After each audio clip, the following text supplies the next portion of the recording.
الحمد لله نحمده ونستعينه ونستغفره ونعوذ بالله من شرور أنفسنا ومن سيئات أعمالنا من يهده الله فلا مضل له ومن يضلل فلا هادي له وأشهد أن لا إله إلا الله وحده لا شريك له وأشهد أن محمدًا عبده ورسوله أرسله بالحق بشيرًا ونذيرًا وداعيًا إلى الله بإذنه وسراجًا منيرًا أما بعد فإن خير الحديث كتاب الله وخير الهدي هدي محمد صلى الله عليه وسلم وشر الأمور محدثاتها وكل محدثة بدعة وكل بدعة ضلالة وكل ضلالة في النار أعوذ بالله من الشيطان الرجيم بسم الله الرحمن الرحيم قاف والقرآن المجيد بل عجبوا أن جاءهم منذر منهم فقال الكافرون هذا شيء عجيب أإذا متنا وكنا ترابا ذلك رجع بعيد قد علمنا ما تنقص الأرض منهم وعندنا كتاب حفيظ وقال الله تعالى في موضع آخر ما آتاكم الرسول فخذوه وما نهاكم عنه فانتهوا واتقوا الله إن الله شديد العقاب عن أبي موسى الأشعري رضي الله عنه قال قال رسول الله صلى الله عليه وسلم أفضل الصيام بعد رمضان شهر الله المحرم وأفضل الصلاة بعد الفريضة صلاة الليل رواه مسلم وقال النبي صلى الله عليه وسلم في موضع آخر صيام يوم عاشوراء أحتسب على الله أن يكفر السنة التي قبله والسنة التي بعده সম্মানিত জুমা জামাতের উপস্থিতি, সর্বাগ্রে সেই মহান রব্বুল আলামিনের শুকরিয়া আদায় করি যার অশেষ মেহেরবানিতে সুস্থ শরীরে জুমার সালাতের জন্য মসজিদে উপস্থিত হওয়ার সুযোগ পেয়েছি, তাই সকলেই বলি আলহামদুলিল্লাহ। অতঃপর দরুদ ও সালাম বর্ষিত হোক সর্বকালের সর্বশ্রেষ্ঠ মহামানব সৈয়দুল মুরসালিন খাতামুন নবিয়্যিন মুহাম্মদুর রাসূলুল্লাহ সাল্লাল্লাহু আলাইহি ওয়াসাল্লামের প্রতি। আমি আপনাদের সামনে কোরআন মাজিদের একটি আয়াত তেলাওয়াত করেছি। রাসূলুল্লাহ সাল্লাল্লাহু আলাইহি ওয়াসাল্লামের বাণীর মধ্য হতে দুটি হাদিস পেশ করেছি। একে কেন্দ্র করে আশুরা, কারবালা এবং ভারত উপমহাদেশীয় মুসলিমদের চিন্তা চেতনা উল্লেখিত বিষয়ের উপরে কোরআন, সুন্নাহ এবং ইতিহাসের আলোকে কিছু কথা বলে আলোচনার ইতি টানব ইনশাআল্লাহ। ওমা তাওফিকি ইল্লা বিল্লাহ আলাইহি তাওয়াক্কালতু ওয়া ইলাইহি উনীব। সম্মানিত উপস্থিতি, আমরা জানি আরবি 12টি মাস। 12টি মাসের মধ্য থেকে শুরু মাস, সূচনার মাস হচ্ছে মুহররম।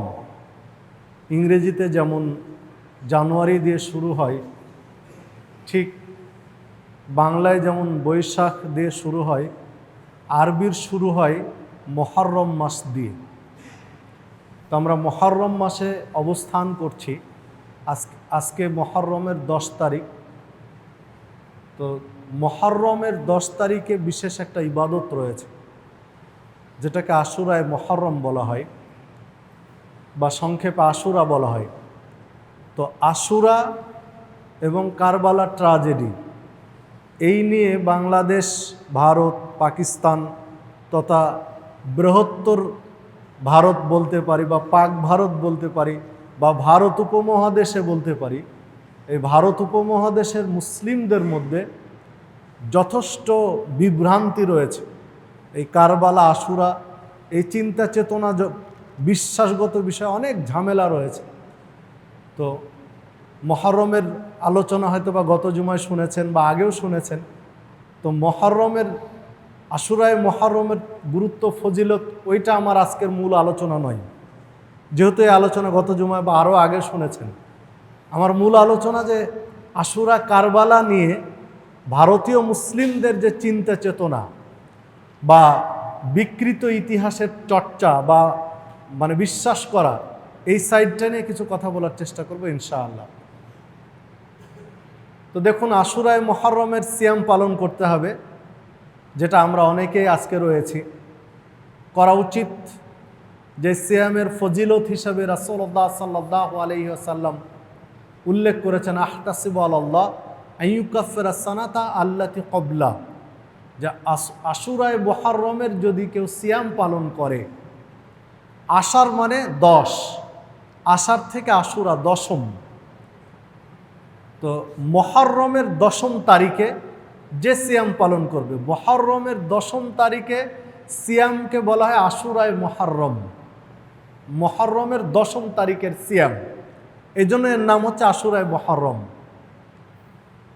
এই সিয়াম যে ব্যক্তি পালন করবে আল্লাহ সন্তুষ্টির জন্য, আল্লাহ রাসূল সাল্লাল্লাহু আলাইহি ওয়াসাল্লাম বলছেন, আমি আশা করি আল্লাহ রাব্বুল আলামিন তার পূর্ববর্তী 1 বছরের পাপ ক্ষমা করে দিবেন। এই পাপটা অবশ্য সাগীরা পাপ, ছোট পাপ যেগুলো, আর কাবিরা গুনাহ যেগুলো রয়েছে, এই কাবিরা গুনাহগুলোর জন্য আল্লাহর কাছে ক্ষমা চাইতে হয়। ওটা এমনিতে ক্ষমা হয়ে যায় না। অনেক পাপ রয়েছে মানুষের, যেগুলো বিভিন্ন নেকির কাজের মাধ্যমে ক্ষমা হয়ে যায়।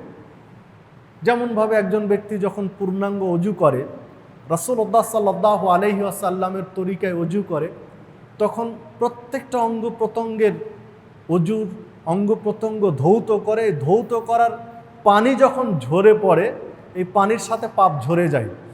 আল্লাহ রাসূল সাল্লাল্লাহু আলাইহি ওয়াসাল্লাম বলছেন, এমনকি নখ বেয়ে যখন পানি পড়ে, তো নখের ভিতরেও, নখের মাধ্যমে যদি কেউ কোনো পাপ করে থাকে, ওর ভিতরের পাপগুলো ঝরে যাবে পানির সাথে, যে হাদিস সহিহ মুসলিমের। তারপরে মুখমণ্ডলের মাধ্যমে যদি কেউ পাপ করে, তাহলে আত্রাফে লিহিয়াতিহি বলা হয়েছে, যে দাড়ির এই কিনারা দিয়ে, দাড়ি বেয়ে যে পানিগুলো পড়ে, এর সাথে পাপ ঝরে যায়। তো এগুলো কিন্তু সাগীরা পাপ। আর কাবিরার জন্য ওগুলো ক্ষমা চাইতে হয়। ক্ষমা চাইলে আল্লাহ ক্ষমা করে দিবেন ইনশাআল্লাহ। প্রসঙ্গতই সবচেয়ে বড় পাপ হচ্ছে শিরকের পাপ, যার জন্য আল্লাহ জান্নাত হারাম করেছেন, সহজে ক্ষমা করেন না। তো যদি কোনো ব্যক্তি ক্ষমা চাওয়ার মতো চাইতে পারে, তাহলে শিরকের পাপও আল্লাহ ক্ষমা করবেন, যেটা হাদিসে ইঙ্গিত আছে। যদি ক্ষমা চাওয়ার মতো চাইতে পারে, শিরকে আকবার করেছে। শিরকে আকবার কি? আল্লাহ ব্যতীত কাউকে সিজদে দেওয়া। মাজারে হতে পারে, খানকায় হতে পারে, কোনো ব্যক্তি হতে পারে, সরাসরি কোনো ব্যক্তিকে সিজদা করেছে, আল্লাহর আসনে বসিয়ে রেখেছে। পরে বুঝতে পেরে যদি ক্ষমা চাওয়ার মতো চাইতে পারে, তাহলে আল্লাহ ক্ষমা করে দিবেন, যেটা হাদিসে ইঙ্গিত আছে, যদি ক্ষমা চাওয়ার মতো চাইতে পারে। তো সম্মানিত উপস্থিতি, যে কথা বলছিলাম, যে দেখুন এই সাগিরা পাপগুলো ক্ষমা হয়ে যায় একটা সিয়াম এর বিনিময়ে। তো পরবর্তীতে 2টা সিয়াম অ্যাড হয়েছে। আর একটি হাদিস আল্লাহ রাসূল সাল্লাল্লাহু আলাইহি ওয়াসাল্লাম বলেছেন, এটি সহিহ মুসলিমের 1162 নম্বর হাদিস। আরেকটি হাদিস আল্লাহ রাসূল সাল্লাল্লাহু আলাইহি ওয়াসাল্লাম বলছেন, আফজালুস সিয়ামে বা'দা রমাদান শাহরুল্লাহিল মুহাররম। রমাজানের পরে যত সিয়াম রয়েছে তাতে সবচেয়ে ফজিলতপূর্ণ হচ্ছে মুহররমের সিয়াম, রমাজানের পরে। অবশ্য আরেকটি হাদিসে কিছু ইঙ্গিত আছে, সেখানে আরাফার সিয়ামকে গুরুত্ব দেওয়া হয়েছে, যে রমাজানের পর আরাফা। কেননা ওই হাদিসে বলা হয়েছে আহতাসিবু আলাল্লাহ আইয়ুকাফিরা সান্নাতা আল্লাতী ক্বাবলাহু ওয়াস সানাতা আল্লাতী বা'দা, মানে পূর্বের 1 বছর পরের 1 বছর, মানে 1 বছর অতীত আর অগ্রিম 1 বছর, অ্যাডভান্স 1 বছরের আল্লাহ মাফ করে দেন। তো ওই হাদিসকে রমাজানের পরে উল্লেখ করেছেন। হতে পারে যে এইটা আল্লাহ রাসূল সাল্লাল্লাহু আলাইহি ওয়াসাল্লাম আগে বলেছেন, পরে ওইটা বলেছেন, হতে পারে, আল্লাহু আ'লাম। তো যাই হোক, যে কথা বলছিলাম যে আশুরায়ে মুহররম অত্যন্ত গুরুত্বপূর্ণ একটি সিয়াম। পরবর্তীতে যখন সাহাবীরা হিজরত করে আসলেন, আল্লাহ রাসূল সাল্লাল্লাহু আলাইহি ওয়াসাল্লাম হিজরত করে আসলেন, তখন আব্দুল্লাহ ইবনে আব্বাস রাদিয়াল্লাহু আনহু বলছেন যে আল্লাহ রাসূল সাল্লাল্লাহু আলাইহি ওয়াসাল্লাম, আমরা তো মুহররমের 10 তারিখ সিয়াম পালন করছি, এই সিয়াম তো ইহুদিরাও করে, তাহলে ওদের সিয়াম আর আমাদের সিয়াম তো একাকার হয়ে গেল, একই রকম হয়ে গেল, তাহলে আমাদের করণীয় কি? এর আগে আরেকটি হাদিস বললে এই সিয়ামটা কেন রাখি সেটা বোঝা যাবে। তো যাই হোক, তো আমাদের আর ওদের একই হয়ে গেল। তখন আল্লাহ রাসূল সাল্লাল্লাহু আলাইহি ওয়াসাল্লাম বললেন, আমি যদি আগামী বছর বেঁচে থাকি, আল্লাহ আমাকে হায়াত দেন, তাহলে আমি 9 তারিখেও সিয়াম পালন করব। মুহররমের 9 এবং 10 2 দিন সিয়াম পালন করে ওদের সাথে আলাদা করে দেব, বিরোধিতা করে দেব। যে হাদিস সহিহ মুসলিমের মধ্যে বর্ণিত হয়েছে, 1134 নম্বর হাদিস। ঠিক আরেকটি হাদিস বর্ণিত হচ্ছে সহিহ ইবনে খুজাইমার মধ্যে, 2095 নম্বর হাদিস সহিহ ইবনে খুজাইমার। ওই হাদিসে উল্লেখ রয়েছে, যখন ইবনু আব্বাস রাদিয়াল্লাহু আনহু বললেন, তখন আল্লাহ রাসূল সাল্লাল্লাহু আলাইহি ওয়াসাল্লাম বললেন যে তোমরা ইহুদিদের বিরোধিতা করো, হয় 10-এর সাথে আগের দিন যোগ করো, আর না হলে পরের দিন যোগ করো, আগে একটা না হলে পরে একটা যোগ করো, 9-10 অথবা 10-11 তোমরা 2 দিন করো। তবে এই হাদিসের সানাদকে 2-1 জয়ীফ বলেছেন মুহাদ্দিসদের, যেমন শেখ নাসিরউদ্দিন আলবানী জয়ীফ বলেছেন। তবে অন্যান্য বিদ্বানগণ মওকুফ হিসাবে সহিহ বলেছেন, গ্রহণ করা যাবে বলেছেন। তার মধ্যে রয়েছে বাইহাকি, ইমাম বাইহাকি রয়েছেন, আরও 2-1 বিদ্বান রয়েছেন যারা বলেছেন যে না, এই হাদিস গ্রহণযোগ্য। তো এর আলোকে 9-10 উত্তম, 2টি সিয়াম 9-10 অবশ্যই উত্তম, যেহেতু এই হাদিস নিয়ে কোনো দ্বিমত নেই। কোনো কারণে যদি 9-10 করা না যায়, অসুস্থতার কারণে 9 তারিখ পারেনি করতে, সফরে ছিল 9 তারিখ করতে পারেনি, অথবা জাগতেই পারেনি ঘুম থেকে, বিভিন্ন কারণে ছুটে গেছে, তাহলে 10-11 করে নিলে আশা করা যায় হয়ে যাবে ইনশাআল্লাহ। যেহেতু ওই হাদিসকে মুহাদ্দিসদের কেউ কেউ সহিহ বলেছেন, সকল মুহাদ্দিস জয়ীফ বলেননি বা অগ্রহণীয় বলেননি। তারপরেও যদি কোনো কারণে 11 তারিখেও কেউ করতে না পারে, তাহলে কেবলমাত্র 10 তারিখেও যদি কেউ করে, কোনো সমস্যার জনিত কারণে 9ও হয়নি, 11 হয়নি, 10 করেছে, তবুও আশা করা যে হয়ে যাবে ইনশাল্লাহ, যেহেতু আল্লাহ রাসূল সাল্লাল্লাহু আলাইহি ওয়াসাল্লামের সারা জীবনের আমল ছিল 10 তারিখে করা। তো এই 2টি সিয়াম আমরা পালন করার চেষ্টা করব। তা আজকে মুহররমের 10 তারিখ। যারা গতকালকে করেছি, আজকেও করলাম, তাদের হয়ে গেছে। যারা গতকালকে করিনি, আজকে করেছি, তারা আরেকটা রেখে দেবো আগামীকালকে, দিয়ে 2টা করে নেব। আল্লাহ রাব্বুল আলামিন আমাদের সেই তৌফিক দান করুন। তো এই সিয়ামটা কেন রাখতে হবে, কারণ কি? আল্লাহ রাসূল সাল্লাল্লাহু আলাইহি ওয়াসাল্লাম মক্কা থেকে যখন মদিনায় হিজরত করে আসলেন, তখন ইহুদিদের দেখলেন তারা সিয়াম পালন করছে। তো একজন ইহুদিকে আল্লাহ রাসূল সাল্লাল্লাহু আলাইহি ওয়াসাল্লাম জিজ্ঞাসা করলেন যে তোমরা আজকে কেন সিয়াম আছো, মুহররমের 10 তারিখে কেন তোমরা সিয়াম রেখেছো? তো ইহুদি জবাব দিলেন যে মুসা আলাইহিস সালামকে আল্লাহ রাব্বুল আলামিন ফেরাউনের কবল থেকে এই তারিখে মুক্ত করেছিলেন। ফেরাউন যে তাড়া করেছিল মুসা আলাইহিস সালামকে হত্যা করার জন্য, মুসা আলাইহিস সালামের কওম বা দল সহ সকলকে হত্যা করার জন্য, তো আল্লাহ রাব্বুল আলামিন বাহারে কুলজুমে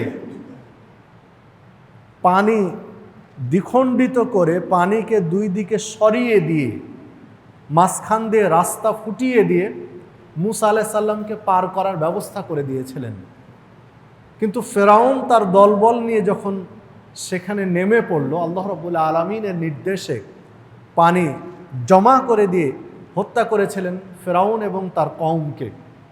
ফলে এই দিনে যেহেতু আল্লাহ রাব্বুল আলামিন মুসা আলাইহিস সালামকে নাজাত দিয়েছিলেন, মুক্তি দিয়েছিলেন, নিষ্কৃতি দিয়েছিলেন ফেরাউনের কবল থেকে, যতদিন মুসা আলাইহিস সালাম বেঁচে ছিলেন তিনি এই মুহররমের 10 তারিখ সিয়াম পালন করতেন আল্লাহর শুকরিয়া আদায়ের জন্য, আল্লাহকে খুশি করার জন্য, যে আল্লাহ তুমি এই দিনে আমাকে ফেরাউনের কবল থেকে বাঁচিয়েছিলে, তার কৃতজ্ঞতা স্বরূপ সিয়াম পালন করতেন। তো আমরা যেহেতু মুসা আলাইহিস সালামকে অনুসরণ করি ইহুদিরা, বিধায় আমরাও এই দিনে আল্লাহর কৃতজ্ঞতা স্বরূপ সিয়াম পালন করি। তখন আল্লাহ রাসূল সাল্লাল্লাহু আলাইহি ওয়াসাল্লাম বলছেন যে তোমাদের চেয়ে আমি এবং আমার অনুসারীরা বেশি হকদার মুসা আলাইহিস সালামের শরীয়ত পালন এবং বাস্তবায়নের ক্ষেত্রে। যেহেতু নবী হিসাবে তারা নবুয়তির দিক দিয়ে একটা ভাতৃত্বের বন্ধনে আবদ্ধ, এই দৃষ্টিকোণ থেকে আমরা বেশি হকদার। আল্লাহ রাসূল সাল্লাল্লাহু আলাইহি ওয়াসাল্লাম সিয়াম পালন করতেন, মক্কি জীবনেও করেছেন, মদিনায় 2য় হিজরিতে রমাজানের সিয়াম পালন ফরজ হয়েছে তার আগেও করেছেন, রমাজানের সিয়াম ফরজ হওয়ার পরেও করেছেন। তবে এখতিয়ার দিয়েছেন রমাজানের সিয়াম ফরজের পূর্বে যে যার ইচ্ছা সে করবে, যার ইচ্ছা করবে না, মানে এখতিয়ার দিয়েছেন, সুযোগ দিয়েছেন, করলে নেকি পাবে, না করলে নেকি পাবে না। তাহলে হাদিসে স্পষ্ট, এই হাদিস সহিহ মুসলিমের 1130 নম্বর হাদিস। তাহলে হাদিসে স্পষ্ট কয়েকটি বিষয়। তার একটি হলো যে মুহাম্মদ সাল্লাল্লাহু আলাইহি ওয়াসাল্লাম মাক্কি জীবন থেকে, মক্কার জীবন থেকেই তিনি এই সিয়াম পালন করতেন। আশুরায়ে মুহররম একটা করতেন। ঠিক মদিনায় রমাজানের সিয়াম ফরজ হওয়ার আগে মদিনার জীবনেও তিনি এই সিয়াম পালন করেছেন। রমাজানের সিয়াম ফরজের পরে 2য় হিজরির পরে তিনি এই সিয়াম পালন করেছেন। সাহাবীরাও সিয়াম পালন করেছেন, যেটা ইবনু আব্বাসের হাদিসে বোঝা যাচ্ছে। বলছেন আমরাও রাখি, তারাও রাখে, তাহলে তো একই হয়ে গেল। মানে সাহাবীরাও এই সিয়াম পালন করতেন, মাক্কি জীবনেও করতেন, মদিনার জীবনেও করতেন। আল্লাহ রাসূল সাল্লাল্লাহু আলাইহি ওয়াসাল্লাম যখন 2য় হিজরিতে রমাজানের সিয়াম ফরজ হলো, যে হাদিস সহিহ বুখারীর মধ্যে বর্ণিত হয়েছে, রমাজানের সিয়াম ফরজ হলো, তখন মেম্বারে খুতবা দিলেন। খুতবা দিয়ে বললেন যে আজকে আশুরার দিন, রমাজানের সিয়াম তো তোমাদের উপরে ফরজ হয়েছে, আশুরার দিন রমাজানের সিয়াম ফরজ হয়ে গেছে, বিধায় তোমরা যারা চাও এই সিয়াম পালন করবে, আর যারা চাও ছেড়ে দিবে, বাদ দিবে। এটা তোমাদের জন্য বাধ্যবাধকতা নয় এই মুহররমের সিয়াম পালন করা। মানে এই হাদিসে ইঙ্গিত দেয় যে রমাজানের সিয়াম পালনের আগে এটা ফরজের মতো ছিল। এই হাদিসও ইঙ্গিতটা দেয় যে এখন থেকে তোমাদের জন্য এখতিয়ার দেওয়া হলো, যার খুশি এটা পালন করবে, যার খুশি করবে না। তবে আমি নিজে আজকে সিয়াম আছি, এই কথা আল্লাহ সাল্লাল্লাহু আলাইহি ওয়াসাল্লাম বললেন। মানে যখন সিয়াম ফরজ হলো ওই বছরের ঘটনা। তো তাহলে আল্লাহ রাসূল সাল্লাল্লাহু আলাইহি ওয়াসাল্লাম মক্কাতেও করেছেন, মদিনায়ও করেছেন, সিয়াম ফরজের আগেও করেছেন, পরেও করেছেন। এমনকি মুসা আলাইহিস সালাম এই সিয়াম পালন করেছেন, যেটা হাদিসে ইঙ্গিত পাওয়া যাচ্ছে। এবং মুসা আলাইহিস সালামের অনুসারী ইহুদিরাও এই সিয়াম পালন করতেন, জাহেলি যুগে এই সিয়াম পালন করতেন, যেটা হাদিসে স্পষ্ট। অনেকগুলো পয়েন্ট কিন্তু ইতিমধ্যে বেরিয়ে গেছে। এই পয়েন্টগুলো একটু মনে রাখেন, তাহলে পরবর্তী ইতিহাসের সাথে একটু মিলানো সহজ হবে আপনার আমার। তো চলুন, আশুরা মোটামুটি আমরা বুঝলাম। এবার কারবালার ভিতরে যাই, যে কারবালার যে মর্মান্তিক ট্র্যাজেডি, এর সাথে আশুরার সম্পর্ক কতটুকু। আজকে মুহররমের 10 তারিখ, আশুরার মুহররমের আশুরা দিবস। আজকে আপনি বাংলাদেশের যে দৈনিক পত্রিকাগুলো আছে, এই পত্রিকাগুলো আজকে হাতে নেন, যে কেউ এই পত্রিকাগুলো আজকে রিপোর্টগুলো পড়েন। আজকে টিভিতে যে অনুষ্ঠানগুলো হবে বা হচ্ছে, টিভি টক শো বা বিভিন্ন এই অনুষ্ঠানগুলোর দিকে আপনি একটু নজর দেন, দেখেন আজকের মূল আলোচনায় হবে কারবালা, শোক দিবস। কারবালার শোক দিবস। আশুরায় মুহররম মানেই কারবালা, আশুরায় মুহররম মানেই শোক দিবস, আশুরায় মুহররম মানে হুসাইন রাদিয়াল্লাহু আনহুর শাহাদাত বার্ষিকী, আশুরায় মুহররম মানে হাই হুসাইন, ত্যাগ চাই মর্শিয়া কন্দন চাহি না। এগুলো হলো শিরোনাম পত্রিকার, চলবে যে ত্যাগ চাই মর্শিয়া করন্দন চাহি না। এই শিরোনামগুলো মানে আশুরা মানেই যেন কারবালার মর্মান্তিক ট্র্যাজেডি, এটা কিন্তু প্রকাশ পাবে। আজকে পত্রিকা দেখেন, টিভি টকশো সবগুলো ম্যাক্সিমাম মানে মূল ইতিহাস একদিকে আর প্রচার হচ্ছে আর একদিকে। তো চলুন আমরা কারবালাটা বিশ্লেষণ করি ইতিহাসের নিরিখে। কারবালা তো আর হাদিস দিয়ে প্রমাণ করা যাবে না, কারবালার ঘটনা তো আর হাদিস দিয়ে প্রমাণ করা যাবে না, কারবালার ঘটনা তো আর কোরআন দিয়ে প্রমাণ করা যাবে না। কেননা কারবালার ট্র্যাজেডি ঘটেছে 61 হিজরিতে। 61 হিজরির মুহররম মাসের 10 তারিখ হলো কারবালার ট্র্যাজেডি, মর্মান্তিক কারবালার ইতিহাস। কোরআন নাজিল শেষ হয়েছে 10ম হিজরিতে। আল্লাহ রাসূল সাল্লাল্লাহু আলাইহি ওয়াসাল্লাম মৃত্যুবরণ করেছেন 10ম হিজরির রবিউল আউয়াল 12 তারিখে। তো 10ম হিজরিতে কোরআন মাজিদ নাজিল বন্ধ হয়ে গেছে। আর কারবালা ঘটছে 61 হিজরিতে, মানে কারবালার 50 বছর আগে কোরআন মাজিদ নাজিল হওয়া বন্ধ হয়েছে, বিধায় কোরআন দিয়ে কারবালা প্রমাণ করা যাবে না। এক, আল্লাহ রাসূল সাল্লাল্লাহু আলাইহি ওয়াসাল্লাম 10ম হিজরিতে ইন্তেকাল করেছেন, পৃথিবী থেকে বিদায় নিয়েছেন, বিধায় রাসূলুল্লাহ সাল্লাল্লাহু আলাইহি ওয়াসাল্লামের মুখ নিঃসৃত বাণী হাদিস দিয়ে কারবালা ট্র্যাজেডি প্রমাণ করাও যাবে না, এটা সম্ভব নয়। তৃতীয়ত, খোলাফায়ে রাশেদিন, আল্লাহ রাসূল সাল্লাল্লাহু আলাইহি ওয়াসাল্লাম বলেছেন ফাআলাইকুম বিসুন্নতি ওয়া সুন্নাতিল খোলাফায়ের রাশেদিন আল মাহদিয়িন ফাআলাইকুম বিন নওয়াজিজ, তোমরা আমার সুন্নাত, আল্লাহ রাসূল সাল্লাল্লাহু আলাইহি ওয়াসাল্লাম বলছেন আমার সুন্নাত এবং খোলাফায়ে রাশেদিনের সুন্নাত, হেদায়েত প্রাপ্ত খলিফার সুন্নাত আবু বকর, উমর, উসমান, আলী রাদিয়াল্লাহু আনহুম, এই হেদায়েত প্রাপ্ত খোলাফায়ে রাশেদিন আর আমার সুন্নাতকে তোমরা আঁকড়িয়ে ধরো বিন নওয়াজিজ, সামনের মাড়ির দাঁত দিয়ে মজবুত করে, দাঁত দিয়ে মজবুত করে আঁকড়িয়ে ধরো, যেন কেউ ছিনিয়ে নিতে না পারে। তাহলে সুন্নাত প্রমাণ করতে হবে আল্লাহ রাসূল সাল্লাল্লাহু আলাইহি ওয়াসাল্লাম এবং খোলাফায়ে রাশেদিনের মুখ নিঃসৃত বাণী দিয়ে, যেটা হাদিসে স্পষ্ট।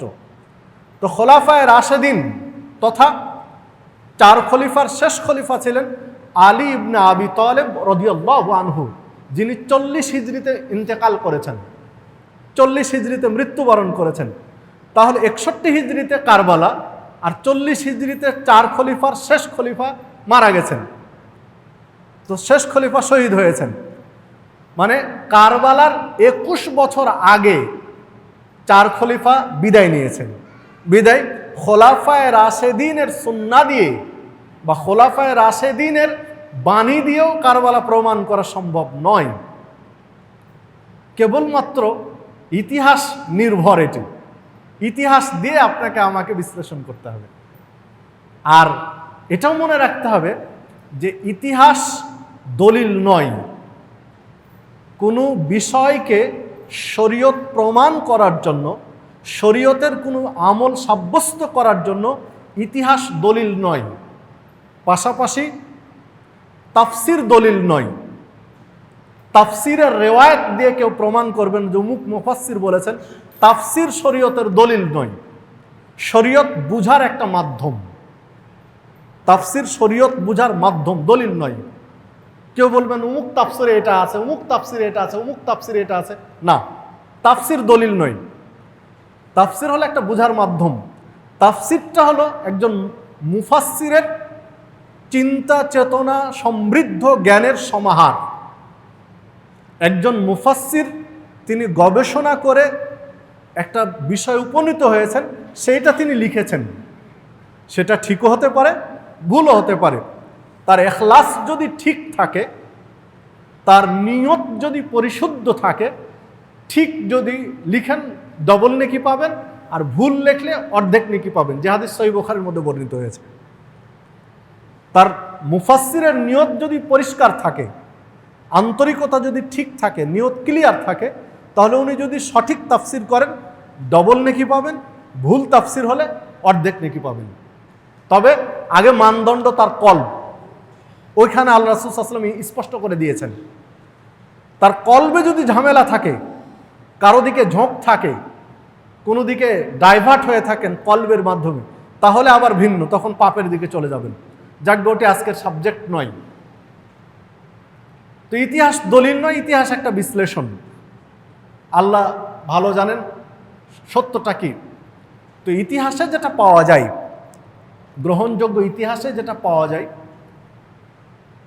কারবালার ট্র্যাজেডি যখন ঘটে তখন মোটামুটি ৬০ জন মতো সাহাবী বেঁচে ছিলেন। ৬০ জন সাহাবী তখন বেঁচে ছিলেন। উল্লেখযোগ্য সাহাবীরা বেঁচে ছিলেন আব্দুল্লাহ ইবনে ওমর রাদিয়াল্লাহু আনহু, আব্দুল্লাহ ইবনে আব্বাস রাদিয়াল্লাহু আনহু, আব্দুল্লাহ ইবনে জুবায়ের রাদিয়াল্লাহু আনহু, হুসাইন ইবনে আলী রাদিয়াল্লাহু আনহু। ইনারা ছিলেন উল্লেখযোগ্য, মানে পরিচিতদের মধ্যে ইনারা। ৬০ জন সাহাবী তখন বেঁচে ছিলেন। মুআবিয়া রাদিয়াল্লাহু আনহুর পরে খলিফা হলেন মুআবিয়া রাদিয়াল্লাহু আনহুর ছেলে ইয়াজিদ। ইয়াজিদ ইবনে মুআবিয়া খলিফা হলেন। তার রাজধানী ছিল সিরিয়ায়, সিরিয়াতে রাজধানী। পর্যায়ক্রমে মানুষ মুআবিয়া রাদিয়াল্লাহু আনহুর ছেলে ইয়াজিদকে খলিফা হিসেবে মেনে নিলেন। ৬১ হিজরির ঘটনা এটা। পর্যায়ক্রমে মানুষ কিন্তু মেনে নিচ্ছেন, তার হাতে বায়াত করছেন, তাকে খলিফা হিসাবে তার আনুগত্যের বায়াত নিচ্ছেন পর্যায়ক্রমে। ইতিমধ্যে ৬০ জন সাহাবীর ৫৬ জন সাহাবী ইয়াজিদ এর হাতে বায়াত নিয়েছেন, মুসলিমদের খলিফা হিসেবে মেনে নিয়েছেন ৫৬ জন সাহাবী। মাত্র ৪ জন সাহাবী তখন তার হাতে বায়াত নেননি। ৪ জনের মধ্যে ৪ জন হচ্ছেন আব্দুল্লাহ ইবনে ওমর রাদিয়াল্লাহু আনহু, আব্দুল্লাহ ইবনে আব্বাস রাদিয়াল্লাহু আনহু, আব্দুল্লাহ ইবনে জুবায়ের রাদিয়াল্লাহু আনহু এবং হুসাইন ইবনে আলী রাদিয়াল্লাহু আনহু। ইনারা ৪ জন ব্যতীত বাকি ৫৬ জন বায়াত নিয়েছেন। ইনারা ৪ জন তখনও নেননি। এই বিভিন্ন আলোচনা, পর্যালোচনা, সমালোচনা চলছে। মুসলিম বিশ্বের তখন ক্রান্তিকাল। উসমান রাদিয়াল্লাহু আনহুর হত্যার পর থেকে, উসমান রাদিয়াল্লাহু আনহুকে যে হত্যা করলো বিদ্রোহীরা, তারপর থেকেই মুসলিম বিশ্বে চলছে নানান ধরনের গোলযোগ, যেটা ইতিহাস অনেক রয়েছে, সেই দিকে বলতে গেলে সময় কুলাবে না। তো এই গোলযোগের আলোচনা, পর্যালোচনা কি করবেন ভাবছেন, ভাবতে ভাবতে ৫৬ জন নিয়েছেন, ইনারা ৪ জন তখনও বাকি। এইদিকে বায়াত নেননি ইরাকের কুফা নগরীর মানুষ। ইরাকের গুরুত্বপূর্ণ ২টা শহর, একটা কুফা, একটা বসরা। তো কুফার মানুষ তখনও ইয়াজিদের হাতে বায়াত নেয়নি, আনুগত্যের বায়াত নেননি। এই সংবাদ মদিনা পর্যন্ত আসলো। যারা এই মদিনার ৪ জন সাহাবী নেননি, তারাও জানলেন, শুনলেন এক সময় যে কুফার মানুষ বায়াত নেননি, ইয়াজিদকে খলিফা হিসাবে এখনো মেনে নেননি তারা। আর পর্যায়ক্রমে এই খবরটাও তাদের কাছে গেল যে ৪ জন সাহাবী, ইবনু আব্বাস, ইবনু ওমর, ইবনু জুবায়ের এবং ইবনু আলী, হুসাইন ইবনু আলী, ইনারা ৪ জন বায়াত নেননি ইয়াজিদের হাতে। এই সংবাদ কুফার মানুষও শুনলেন।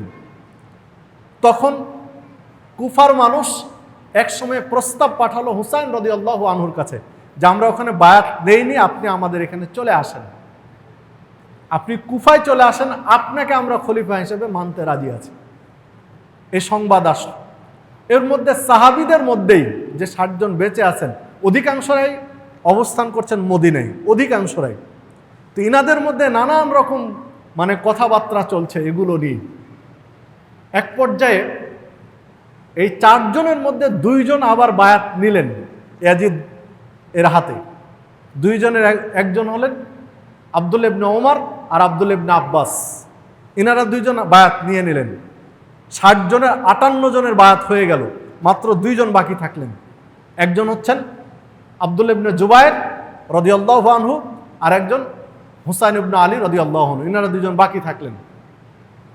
আব্দুল্লাহ ইবনে ওমর রাদিয়াল্লাহু আনহু বলছেন হুসাইন ইবনে আলী রাদিয়াল্লাহু আনহুকে যে আপনারও মনে হয় বায়াত নিয়ে নেওয়া উচিত, কারণ আপনারা বায়াত নিলে, আপনারা 2 জন বায়াত নিলে বাকি যারা আছে এরা সবাই নিয়ে নেবে। আপনারা বায়াত না নিলে একটা মুসলিম বিশ্বে বিশৃঙ্খলা তৈরি হবে, একটা বিশৃঙ্খলা তৈরি হবে নতুন করে। তো এই বিশৃঙ্খলা যেন না হয়, এই জন্য মনে হয় বায়াত নেওয়া উচিত। তো এক পর্যায়ে যাই হোক, কী কথা হয়েছে তাদের মধ্যে, সব কথা তো আর ইতিহাসে পাওয়া যায় না, ইতিহাস তো অনেক পরের এগুলো। এক পর্যায়ে চলে গেলেন হুসাইন রাদিয়াল্লাহু আনহু এবং আব্দুল্লাহ ইবনে জুবায়ের রাদিয়াল্লাহু আনহু মদিনা ছেড়ে মক্কায় চলে গেলেন। ওই সময়ে মক্কায় চলে গেলে কুফার মানুষ এসেছিলেন মক্কায়, যেহেতু উমরা বা হজ করতে আসলে মক্কায় আসতে হয়। হজ বা উমরার সাথে মদিনার তেমন সম্পৃক্ততা নেই। কোনো ব্যক্তি যদি মক্কা থেকেই ঘুরে চলে আসে হজ উমরা করে, তাহলে তার হজ উমরার ক্ষতি হবে না, কিন্তু মানে মদিনা কিন্তু শর্ত নয়। আমরা মদিনায় যাই বাংলাদেশের মানুষ, কারণ আমরা তো আর মদিনায় যাওয়ার সুযোগ পাই না, হয়তোবা জীবনে একবার গিয়েছি আরবে, আর কোনোদিন পাবো না। এই সুবাদে আমরা মদিনায় যাই, মদিনা মসজিদে সালাত আদায় করা যাবে। আর মদিনা মসজিদে যখন যাই এই সুবাদে আল্লাহ রাসূল সাল্লাল্লাহু আলাইহি ওয়াসাল্লামের কবর জিয়ারত করি, এই জন্য যাই। কিন্তু হজ বা উমরার সাথে মদিনার কোনো সম্পৃক্ততা নেই, মক্কার সব সম্পৃক্ততা। তো হজ করতে আসতো কুফার মানুষ, এসে ওনারা প্রস্তাব দিলেন যে আপনি মক্কায় না থেকে চলেন, কুফায় চলেন, আমরা আপনাকে খলিফা হিসেবে মানতে রাজি আছি। একটার পর একটা চিঠি আসতে থাকলো। ঐতিহাসিকগণ লিখছেন যে শতাধিক চিঠি, 100-র অধিক চিঠি কুফার পক্ষ থেকে, কুফাবাসী ইরাকবাসীর পক্ষ থেকে হুসাইন রাদিয়াল্লাহু আনহুর কাছে এসেছে যে আপনি আসেন, আমরা আপনার হাতে বায়াত করতে প্রস্তুত আছি আপনাকে খলিফা হিসাবে। কোনো ঐতিহাসিক বলছেন প্রায় 500 মতো চিঠি এসেছে, কেউ বলেছেন 150 চিঠি এসেছে। তো 150 থেকে 500 এর মধ্যে চিঠি এসেছে তাকে মেনে নেওয়ার জন্য। তখন হুসাইন রাদিয়াল্লাহু আনহু আপন চাচাতো ভাই মুসলিম ইবনে আকিল, এই মুসলিমকে পাঠালেন যে এরা যে বারবার আমাকে চিঠি দিচ্ছে যাওয়ার জন্য, তারা আমাকে খলিফা মানতে চাচ্ছে, তো ঘটনা কতটুকু সত্য তুমি যাও, সরাসরি স্পটে গিয়ে অবস্থা পর্যবেক্ষণ করে তুমি আমাকে পত্র দাও। যদি তুমি বিচার বিশ্লেষণ করে দেখো যে না ঘটনা সত্য, তাহলে তোমার পত্র পেলে আমি যাব। তো মুসলিম ইবনে আকিল চলে গেলেন, ইরাকের কুফায় চলে গেলেন। তো ইরাকের কুফায় গিয়ে দেখলেন যে না, তারা যে পত্র দিচ্ছে তা সত্য, তারা হুসাইন রাদিয়াল্লাহু আনহুকে খলিফা হিসেবে মেনে নিতে আগ্রহী। ঐতিহাসিকগণ বলছেন যে 18 থেকে 20 হাজার, কেউ বলছেন 12 থেকে 20 হাজার মানুষ তৎক্ষণাৎ তাকে খলিফা হিসেবে মেনে নিতে রাজি আছে। তখন মুসলিম ইবনে আকিল এর সত্যতা জানার জন্য বললেন যে ঠিক আছে, হুসাইন রাদিয়াল্লাহু আনহুকে খলিফা মেনে নিয়ে তার পক্ষে আমার হাতে তোমরা বায়াত করো, তাহলে আমি বিশ্বাস করব। আমার হাতে বায়াত করো তার পক্ষে, যে আমি তার প্রতিনিধি হিসাবে আমার হাতে বায়াত করছো, যে খলিফা হিসেবে তাকে মেনে নিয়েছো। তো ঐতিহাসিকরা বলছেন যে প্রায় 12,000, কেউ বলছেন 4,000। তো 12 থেকে 20 হাজার এইরকম একটা সংখ্যা মুসলিম ইবনে আকিলের হাতে বায়াত করলেন হুসাইনকে খলিফা মেনে নেবেন এই শর্তে। তখন মুসলিম ইবনে আকিল হুসাইন রাদিয়াল্লাহু আনহু চাচাতো ভাই পত্র লিখলেন যে না ঘটনা সত্য, এত লোক আপনার জন্য প্রতীক্ষা আছে, আপনি চলে আসেন মক্কা থেকে কুফায়। এই পত্র যখন পেলেন তখন তিনি সিদ্ধান্ত নিলেন যে আমি মক্কা থেকে কুফায় চলে যাব। তো বয়োজ্যেষ্ঠ সাহাবীদের সাথে পরামর্শ করতে করলেন, যারা বেঁচে ছিলেন। তো সাহাবীরা যারা বেঁচে ছিলেন কেউ কুফায় যাবেন হিজরত করে এই মত কেউ দিলেন না, কেউ পক্ষে নেই।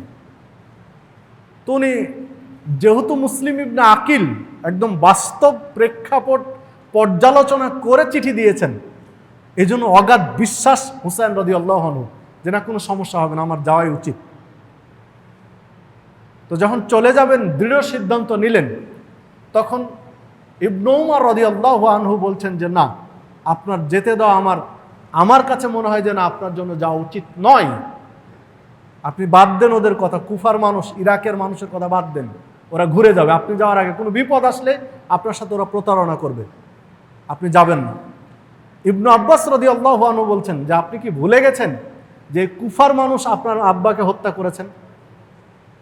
আপনার আব্বার রাজদরবার তথা রাজধানী ছিল কুফায়, তিনি কুফায় বাস করতেন, ও ইরাকেই বাস করতেন।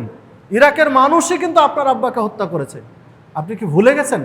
আর আপনি সেই ইরাকে আবার যাবেন? আপনার জন্য আমরা যাওয়া পছন্দ করছি না। আপনার আব্বার সাথে তারা যা করেছে আপনার সাথে তাই করবে। মানে এটা বিশ্লেষণ করছেন সাহাবীরা, আপনি যাবেন না, কুফায় আপনার যাওয়ার দরকার নেই।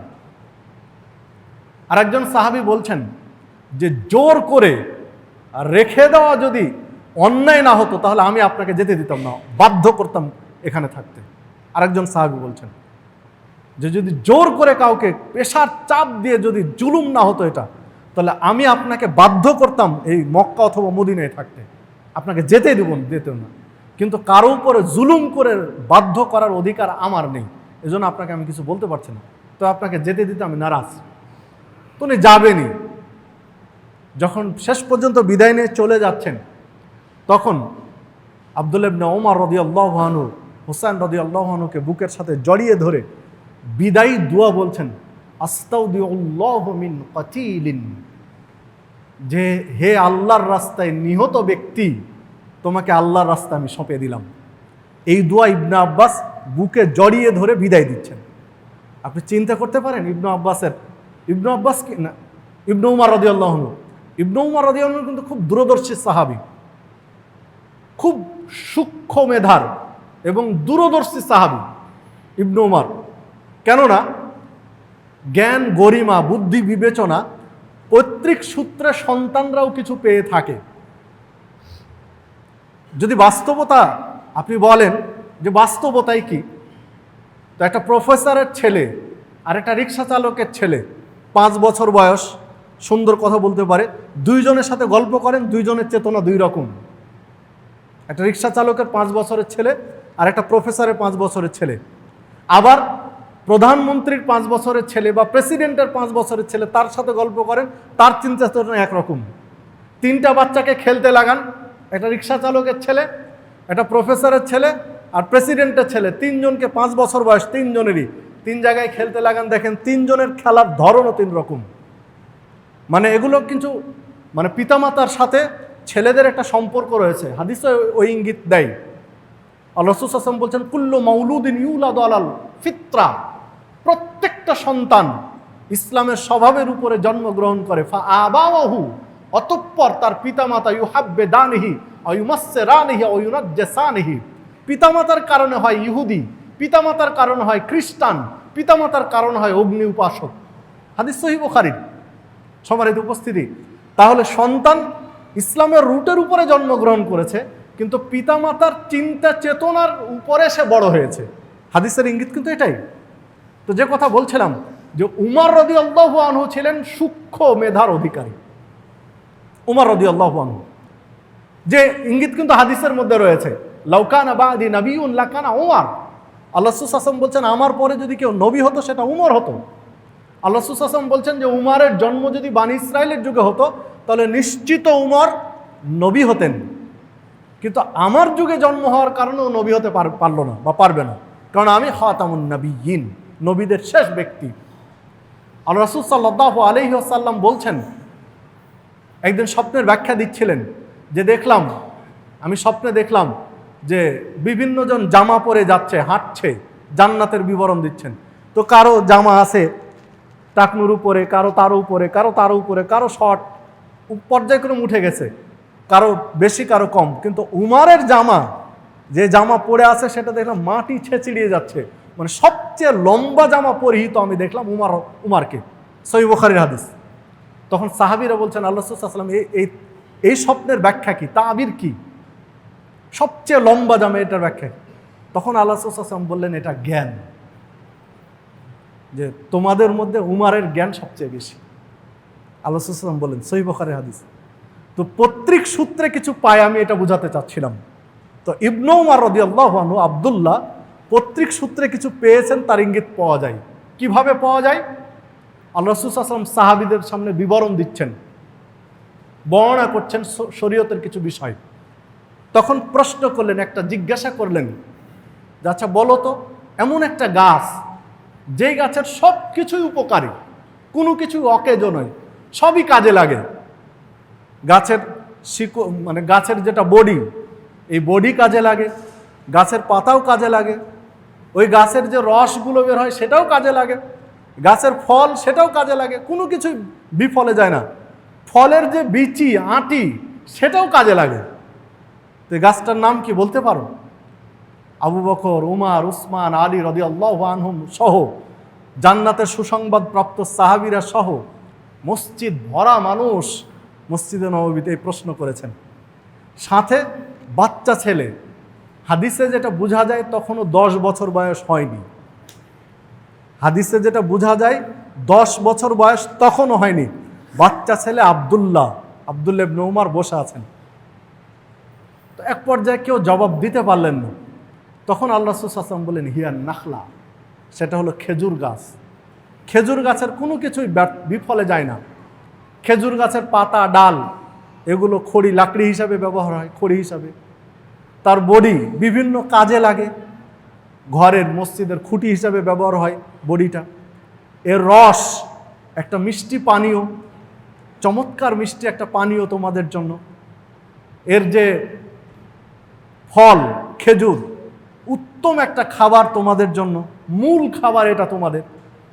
এর যে বিচি আঁটি, এই আঁটিটা আবার উটের খাদ্য, উট খেজুরের আঁটি খায়। এর কোনো কিছুই বিফলে যায় না, সব কিছুই। এর গাছটা উপরে আর শিকড় যায় অনেক নিচে, ঝড়ে সহজে ফেলতে পারে না। মানে ইমানের সংজ্ঞা দিতে গিয়ে এটা বুঝালেন যে মুসলিমদের ইমান, যার ইমান মজবুত ওই লোকটা এই রকম, তার কোনো কিছুই বিফলে যায় না। যার ইমান বেশি গভীরে চলে যায় তার কোনো কিছুই বিফলে যায় না। কারণ বাস্তব তো তাই। একজন প্রকৃত মুমিন উনি যা করেন সব কিছুতেই উনি নেকি পান, যা করেন। যদি একটা একটা করে বলি, মানে যদি একটু অন্য সাইডে চলে এসেছে, আর একদিন এই সাইডে তো আর আসবো কিনা জানিও না, তাই দু একটা কথা বলে নিয়ে আবার ফিরে যাব। যদি বলি একজন মুমিনের সব কিছুই উপকারী, কিভাবে? ও যা করে একজন মুমিন সব কিছুতেই নেকি পায়। কিভাবে? দেখুন, আল্লাহ রাসূল সাল্লাল্লাহু আলাইহি সাল্লাম বলছেন, যে ব্যক্তি এশার সালাত জামাতে আদায় করলো, আবার ফজরের সালাত জামাতে আদায় করলো, ও সারা রাত্রি ইবাদতের নেকি পাবে। সারা রাত্রি ইবাদতের নেকি আমলনামায় লিখাল। তাহলে একজন মুমিন 5 ওয়াক্ত সালাত জামাতে পড়ছে, ওই মুমিনের ঘুমটাও ইবাদতের অন্তর্ভুক্ত। আপনি ভাবতে পারেন যে একজন মুমিন, প্রকৃত মুসলিমের কোনো কিছুতে খারাপ কিছু নাই, সব ভালো, ও ঘুমাবে, ওই ঘুমটাও ইবাদতের নেকি লিখা হবে। ও নিয়মিত তাহাজ্জুদ পড়ে, ধরেন নিয়মিত তাহাজ্জুদ পড়ে, ওই মুমিন যখন অসুস্থ হয়ে যায়, বিছানায় কাতরায়, একদম শয্যাশায়িত বিছানায় পড়ে আছে, উঠার কায়দা নেই, তখন আল্লাহ রাব্বুল আলামিন ফেরেশতাদেরকে নির্দেশ দেন যে কেউ অসুস্থ, অমুক অসুস্থ। আল্লাহ বলেন যে তোমরা ইয়া করো, সুস্থ অবস্থায় ও যা যা আমল করতো, এই অসুস্থ অবস্থায় সবগুলো তার আমলনামায় লিখতে থাকো। সুস্থ অবস্থায় তাহাজ্জুদ পড়েছে, ওর আমলনামায় তাহাজ্জুদের নেকি লিখো। ইশরাক, দোহা বা চাস্তের সালাত আদায় করেছে, আমলনামায় ওটা লিখো। সুস্থ অবস্থায় ওই নফল সিয়াম পালন করেছে বৃহস্পতিবার বা সোমবার, বা এই কাজ করেছে, ওই আমলনামায় লিখো। মানে সুস্থ অবস্থায় যা যা করতো, অসুস্থ অবস্থায় আমলগুলো লিখতে থাকো। মানে একজন মুমিন অসুস্থ অবস্থা ওর বিফলে নাই, ব্যর্থতা নাই, তার সফলতায় আছে। আল্লাহ রাসূল সাল্লাল্লাহু আলাইহি ওয়াসাল্লাম বলছেন যে একজন মুসলিম মুমিন, প্রকৃত মুমিন যা করে সব সাদাকার নেকি লিখা হয়। বলতে বলতে বলতে বলতে আল্লাহ রাসূল সাল্লাল্লাহু আলাইহি ওয়াসাল্লাম বলেন, এমনকি স্ত্রীর সাথে যে আনন্দ উপভোগ করে, স্ত্রীর সাথে যে মেলামেশা করে, ওটাতেও আল্লাহ সাদাকার নেকি লেখেন। তখন আল্লাহ রাসূল সাল্লাল্লাহু আলাইহি ওয়াসাল্লামকে সাহাবীরা বলছেন, এটা কিভাবে?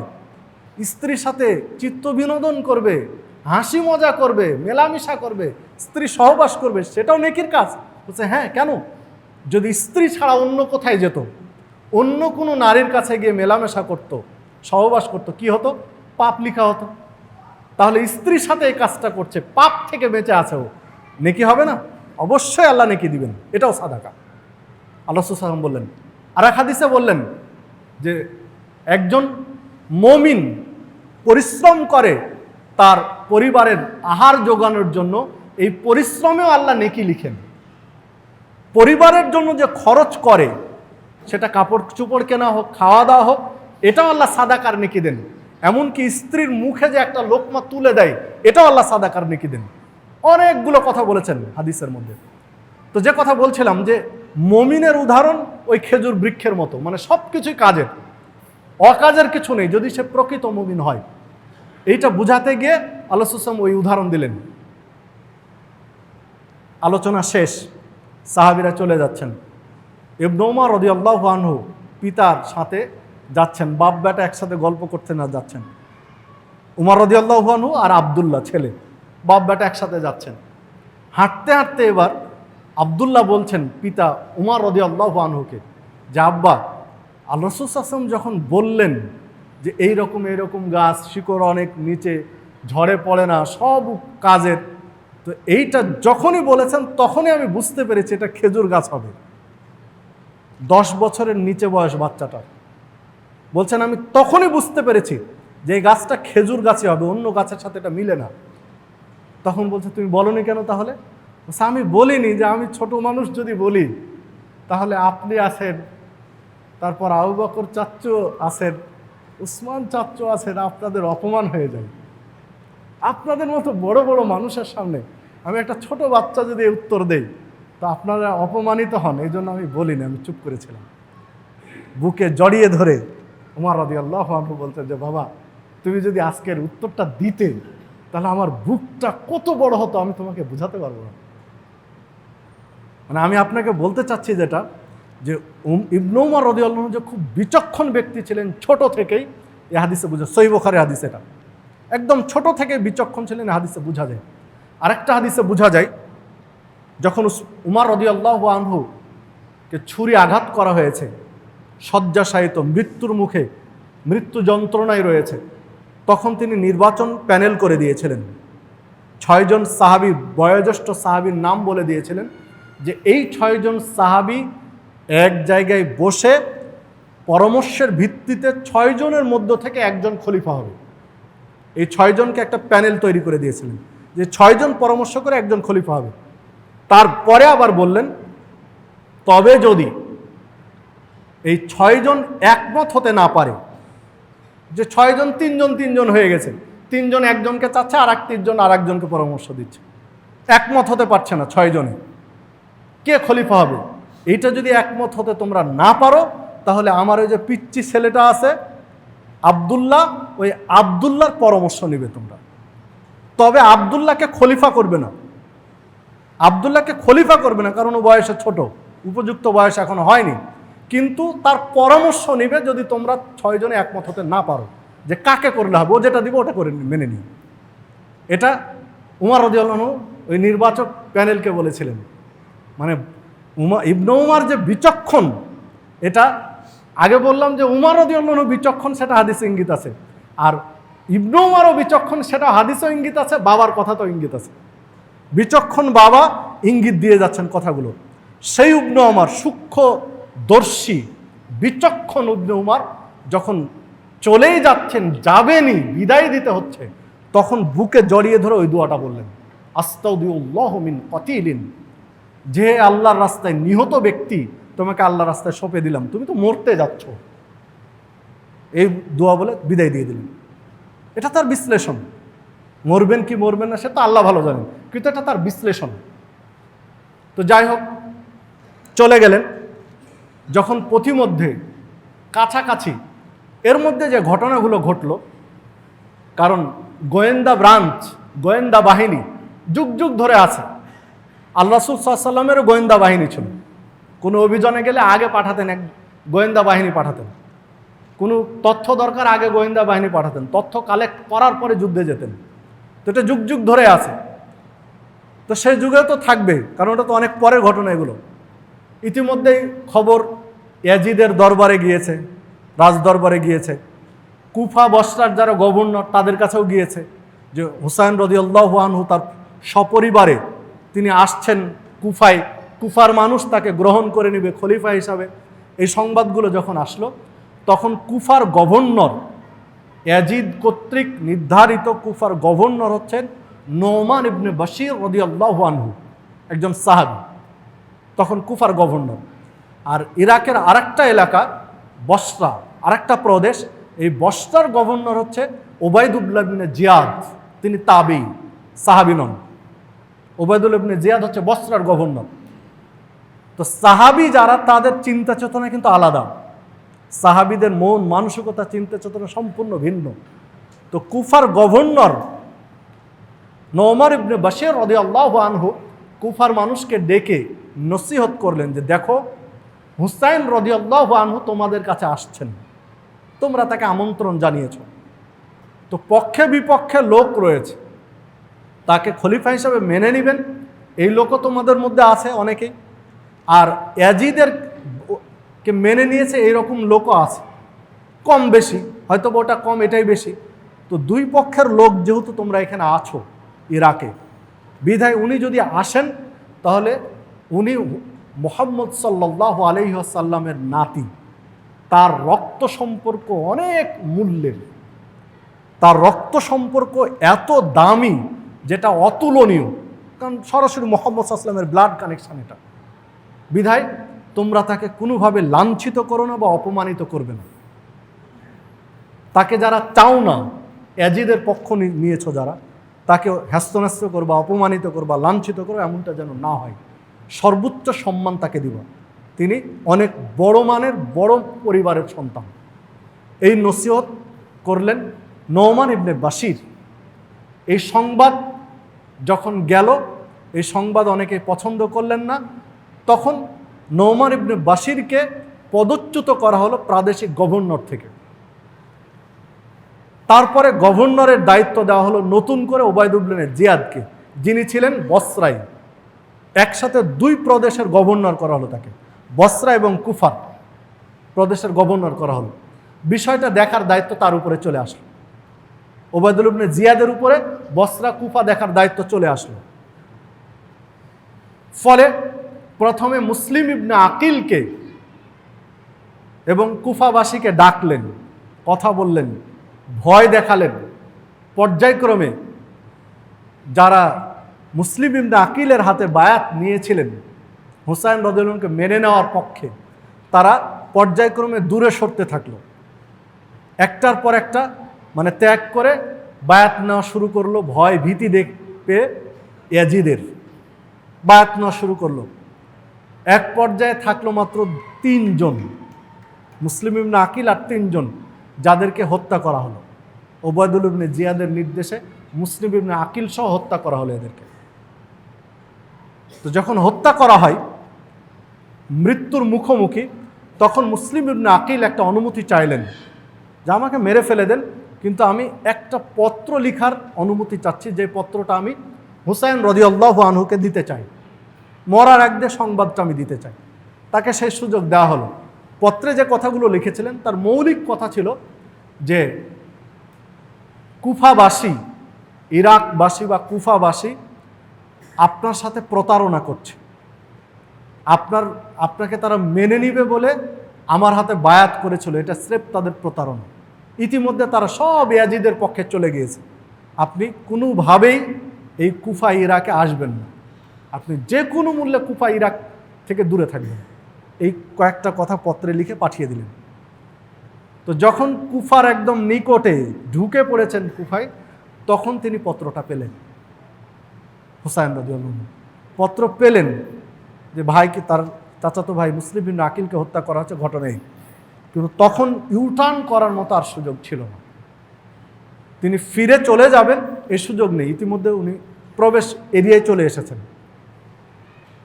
ওবায়দুল্লাহ ইবনে জিয়াদের সেনাবাহিনী সাজানো ছিল আগে থেকেই, যেহেতু আগে থেকেই সংবাদ ছিল যে ওনারা আসছেন।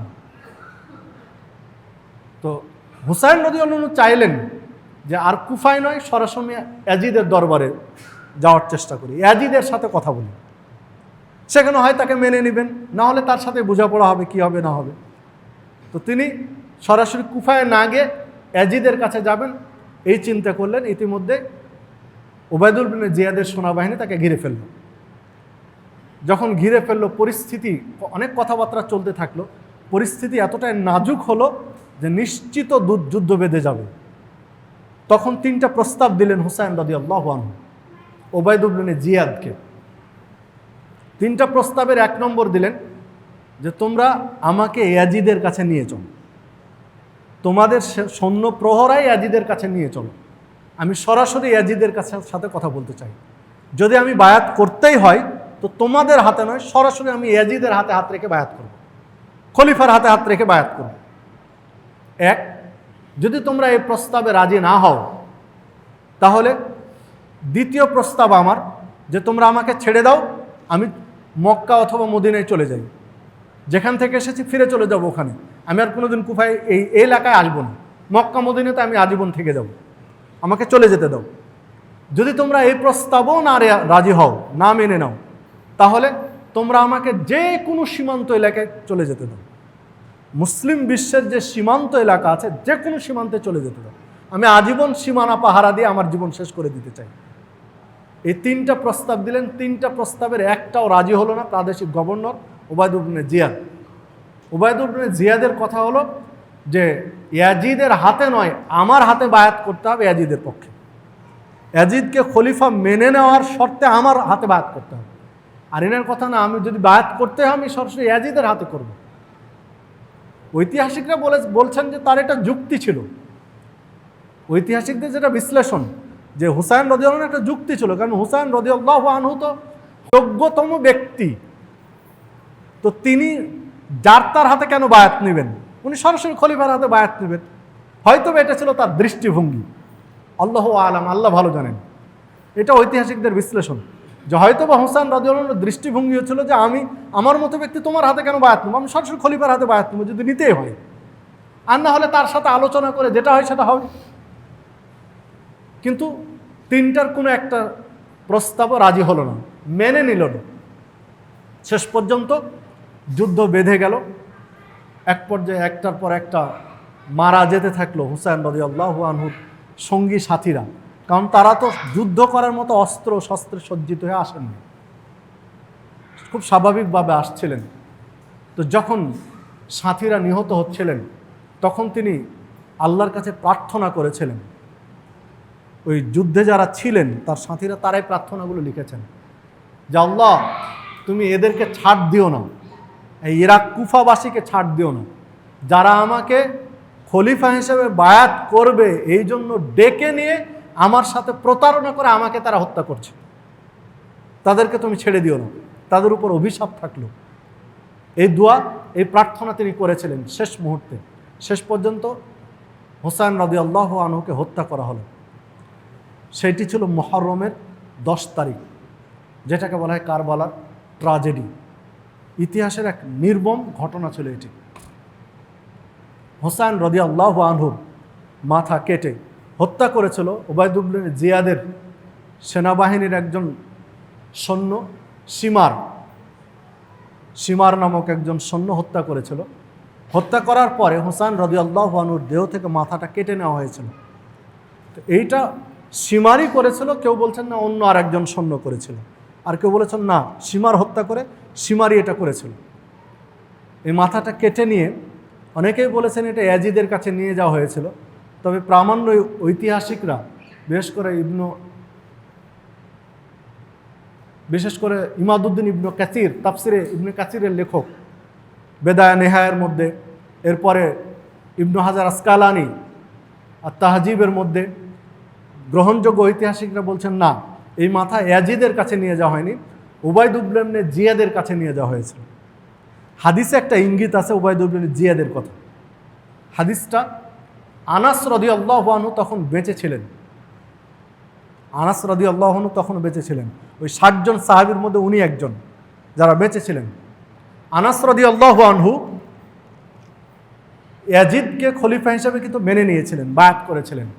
ফলে তিনি তাদের সাথেই ছিলেন, বসরাতেই ছিলেন আনাস রাদিয়াল্লাহু আনহু, উবাইদুল ইবনে জিয়াদের প্রদেশেই ছিলেন। আনাস রাদিয়াল্লাহু আনহু বর্ণনা করছেন, যে হাদিস সহিহ বুখারীর মধ্যে বর্ণিত হয়েছে, সহিহ বুখারীর 3748 নম্বর হাদিস। আনাস রাদিয়াল্লাহু আনহু বলছেন যে যখন হুসাইন রাদিয়াল্লাহু আনহুর খণ্ডিত মাথা নিয়ে একটা প্লেটে করে রাখা হলো উবাইদুল ইবনে জিয়াদের কাছে, উবাইদুল ইবনে জিয়াদের নিকটে নিয়ে এসে হুসাইন রাদিয়াল্লাহু আনহুর মাথা রাখা হলো একটা প্লেটে করে, হাদিস সহিহ বুখারী। তখন উবাইদুল ইবনে জিয়াদ প্রাদেশিক গভর্নর একটা লম্বা লাঠি নিয়ে দাঁড়িয়ে দাঁড়িয়ে ওই প্লেটে ওই লাঠি দিয়ে মাথাটা নাড়ছে, বিভিন্ন অঙ্গ নাড়ছে আর দেখছে, কথা বলছে। হুসাইন রাদিয়াল্লাহু আনহু দেখতে খুব সুন্দর ছিলেন, চেহারার মুখের আকৃতিটা খুব সুন্দর ছিল। আনাস রাদিয়াল্লাহু আনহু বলছেন যে রাসূলুল্লাহ সাল্লাল্লাহু আলাইহি ওয়াসাল্লামের চেহারার সাথে সবচেয়ে বেশি মিল ছিল হুসাইন রাদিয়াল্লাহু আনহু, চেহারার অবয়বটা হুবহুব রাসূলের মতো মিল ছিল। তো এই লাঠি দিয়ে নাকের কাছে নাড়ছে আর বলছে, মানে চেহারার প্রশংসা এমনি মুখ দিয়ে বেরিয়ে গেছে উবাইদুল ইবনে জিয়াদের, মানে চেহারার প্রশংসা করছে হুসাইন রাদিয়াল্লাহু আনহু। লাঠি দিয়ে নাকটা নাড়ছে আর এই কথাগুলো বলছে, নাকের ফুটোর কাছে লাঠিটা নাড়ছে আর এই কথাগুলো বলছে, তার চেহারার মানে বর্ণনা দিচ্ছে। সহিহ বুখারীর হাদিস। আর এই হাদিসের কিছু অংশ অন্য জায়গায় এসেছে, যেটা ইবনু হাজার আসকালানী সহিহ বুখারীর ভাষ্য গ্রন্থ ফথুল বারীর মধ্যে উল্লেখ করেছেন, যে আনাস রাদিয়াল্লাহু আনহু যখন তার চোখের সামনে এই কাজগুলো হচ্ছে, নাড়ছে, তখন আনাস রাদিয়াল্লাহু আনহু গভর্নরকে একটা ধমক দিয়েছেন উবাইদুল ইবনে জিয়াদকে। উবাইদুল ইবনে জিয়াদকে বলছেন যে উবাইদুল্লাহ, তুমি থামো, তোমার লাঠি টানো, তুমি না এই লাঠি দিয়ে নাকের এখানে খোঁচাচ্ছ, তুমি জানো তুমি কার চেহারায় খোঁচাচ্ছ? তুমি আজকে উবাইদুল ইবনে জিয়াদ, তুমি হুসাইন রাদিয়াল্লাহু আনহুর নাকের কাছে নাক লাঠি দিয়ে খোঁচাচ্ছ, আর আমি আনাস নবী মুহাম্মদ সাল্লাল্লাহু আলাইহি ওয়াসাল্লামকে দেখেছি যখন হুসাইন রাদিয়াল্লাহু আনহু ছোট বাচ্চা, তখন তিনি এই নাকের কাছে মুখ দিয়ে চুমু খেয়েছেন। তুমি যেখানে লাঠি দিয়ে খোঁচাও, আমি ওখানে মুহাম্মদ সাল্লাল্লাহু আলাইহি ওয়াসাল্লামের ঠোঁটের স্পর্শ দেখতে পাই, আমি সচক্ষে সেই দৃশ্যগুলো আমার চোখের সামনে ভেসে উঠছে। যে আল্লাহ রাসূল সাল্লাল্লাহু আলাইহি ওয়াসাল্লাম এই জায়গায় ঠোঁট লাগিয়ে চুমু খেয়েছে না হুসাইনকে, আর তুমি ওই জায়গায় খোঁচাচ্ছ না লাঠি দিয়ে, তোমার লাঠি টানো। তো হাদিস উনি যেটা বলছেন যে তখন লাঠিটা সংকুচিত হয়ে গেল, হয় লাঠি ছোট হয়ে গেল বা টেনে নিল, সেটা উল্লেখ নেই। তো এই ঘটনা প্রমাণ করে যে এই কাটা মস্তক নিয়ে যাওয়া হয়েছিল উবাইদুল্লাহ ইবনে জিয়াদের কাছে, যেহেতু হাদিসে স্পষ্ট ইঙ্গিত রয়েছে। ইয়াজিদের কাছে গেছিল, তার প্রমাণ কিন্তু স্পষ্ট পাওয়া যায় না, সেরকম ইতিহাস নির্ভর, কিন্তু এ হাদিস প্রমাণ করে যে উবাইদুল ইবনে জিয়াদের কাছে নিয়ে যাওয়া হয়েছে। ঠিক এর পাল্টা একটা জবাব, মানে যেমন কর্ম তেমন ফল একটা কথা বলে থাকে। উবাইদুল ইবনে জিয়াদ যখন মৃত্যুবরণ করে তারও ঘটনা কিন্তু এইরকমই হয়েছিল। রাজনৈতিক ঝামেলা চলছিল, উবাইদুল ইবনে জিয়াদকে হত্যা করা হয়েছিল রাজনৈতিক ঝামেলার কারণে। তো উবাইদুল ইবনে জিয়াদকে যখন হত্যা করে, উবাইদুল ইবনে জিয়াদ এবং তার সঙ্গী সাথী সব হত্যা করা হয়েছিল রাজনৈতিক ডামাডোলের কারণে। হত্যা করে যখন মাথাগুলো রাখা ছিল, আনাস রাদিয়াল্লাহু আনহু মারা গেছেন, তখন বেঁচে ছিলেন না। ওই যাদের সামনে আনাস রাদিয়াল্লাহু আনহু এই বিবৃতি দিচ্ছিলেন, ওইখানে যারা উপস্থিত ছিলেন যে উবাইদুল ইবনে জিয়াদ নাক খোঁচাচ্ছে লাঠি দিয়ে, ওই বৈঠকে উপস্থিত থাকা একজন তাবেঈ, তিনি আবার বেঁচে ছিলেন যখন উবাইদুল ইবনে জিয়াদ নিহত হয়। ওই সময় ওই বৈঠকের একজন তাবেঈ ছিলেন। উনি বলছেন যে যখন কাটা মস্তকগুলো নিয়ে আসা হলো, রাখা হলো এক জায়গায়, সবাই বলছে উবাইদুল ইবনে জিয়াদ। উবাইদুল ইবনে জিয়াদকে মানুষ ঘৃণা করতে এই ঘটনার পর থেকে অনেকেই, কিন্তু বলতে পারতো না যেহেতু গভর্নর। তো যখন তার মাথা নিয়ে আসা হয়েছে, বহু মানুষ দেখতে এসেছে উবাইদুল ইবনে জিয়াদের মাথা, কাটা মাথা দেখার জন্য। তো উনিও গেছেন তার মধ্যে, ওই হুসাইন রাদিয়াল্লাহু আনহুর মাথা খোঁচানো যিনি দেখেছিলেন তাবেঈ, আমিও গিয়েছিলাম। তো মানুষ চিৎকার করছে, এ চলে এসেছে দেখ, এই কথাগুলো বলছে। তা আমি কি এসেছে, আমি এটা জিজ্ঞাসা করতে দিলাম একটা সাপ। একটা সাপ ওই কাটা মাথার মধ্যে ঢুকে গেল, ঢুকে গিয়ে ঠিক যেই মাথাটা উবাইদুল ইবনে জিয়াদের ওর নাকের কাছে গিয়ে খোঁচাচ্ছে ওই সাপটা, হঠাৎ করে সাপটা অদৃশ্য হয়ে গেল। আবার কিছুক্ষণ পরে বলছে এসে গেছে, আবার ওই সাপটা চলে আসছে। 3বার এই ধরনের ঘটনা ঘটলো। ওই সাপটা আসলো আর ওই মুখের কাছে খোঁচাচ্ছে। এটিও কিন্তু ইতিহাস, এটা হাদিস। এই হাদিসটি বর্ণিত হয়েছে তিরমিজির মধ্যে 3480 নম্বর হাদিস এটি, এবং এই হাদিসের সানাদকে সহি বলেছেন শেখ নাসিরউদ্দিন আলবানী, মানে গ্রহণীয় পর্যায়ের বলেছেন, তাবিদের পক্ষ থেকে বর্ণিত এটি। তো দেখুন, তাহলে একটা মিল আছে ঘটনাগুলোর। এখন যেটা বলতে চাচ্ছি যে মোটামুটি কারবালার ঘটনা আমরা বুঝতে পারলাম যে কারবালার যে ঘটনা, এটা যখন ইয়াজিদের দরবারে এই সংবাদটা পৌঁছল, তখন তিনি ধমকিয়েছিলেন ওবায়দুল ইবনে জিয়াদকে। কেন হত্যা করা হলো? ওবায়দুল ইবনে জিয়াদ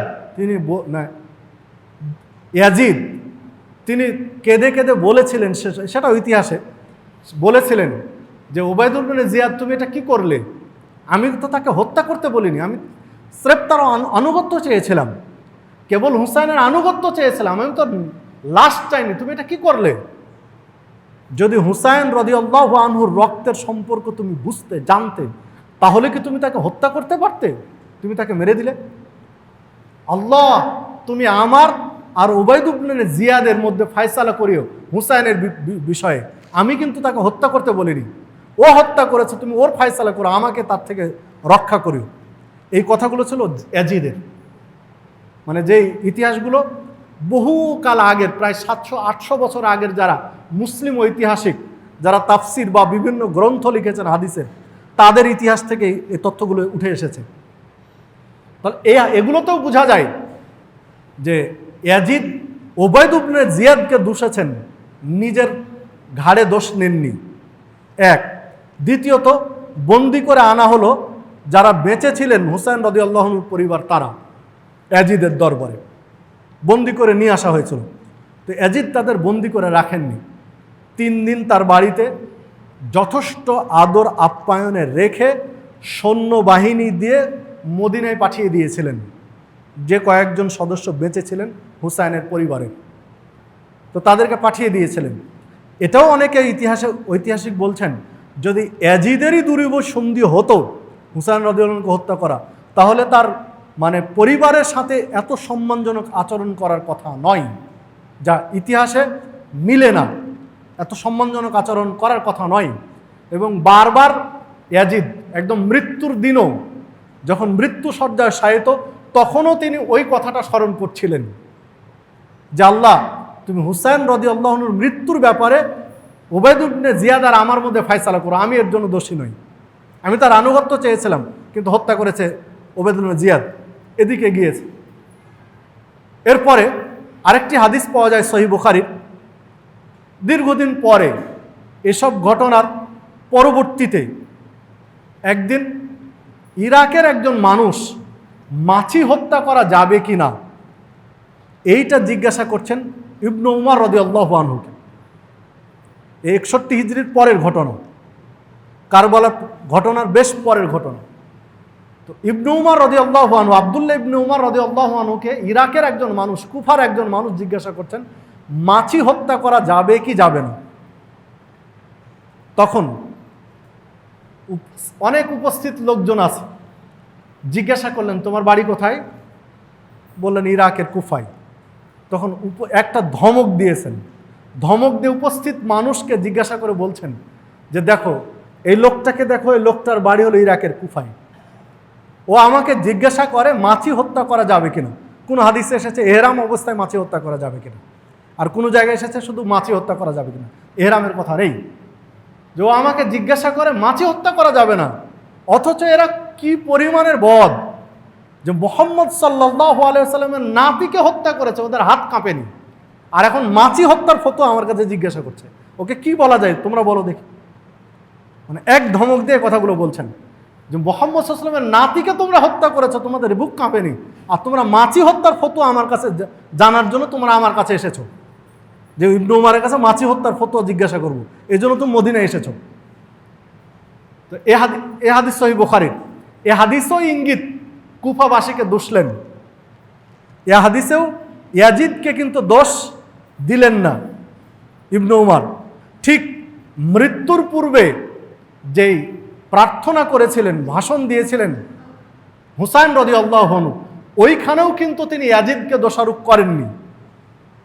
সেই ভাষণ কিন্তু আমি আপনাকে সারসংক্ষেপে বলেছি। ওখানেও কিন্তু ইয়াজিদকে দোষারোপ করেননি, দোষারোপ করেছেন কুফাবাসীকে, যে তারা ডেকে নিয়ে হত্যা করলো। ঠিক মুসলিম ইবনে আকিল যে পত্র লিখেছিলেন যে আপনি কুফায় আসিয়েন না, ওই পত্রেও কিন্তু ইয়াজিদকে দোষারোপ করেননি মুসলিম ইবনে আকিল। ওই পত্রে কুফাবাসীর প্রতারণার কথা উল্লেখ করেছেন, যে ওরা আপনার সাথে প্রতারণা করেছে, দোষারোপ করেছেন কিন্তু কুফাবাসীকে। ওই পত্রেও দোষারোপ করেছেন কুফাবাসীকে। এই সবগুলো ঘটনাকে সমন্বয়ে যেটা বোঝা যায়। আর হুসাইন রাদিয়াল্লাহু আনহু মৃত্যুর পূর্ব মুহূর্তে যে 3টা প্রস্তাব করেছিলেন, এই 3টা প্রস্তাবের একটা প্রস্তাব ছিল যে তোমরা আমাকে ইয়াজিদের কাছে নিয়ে যাও।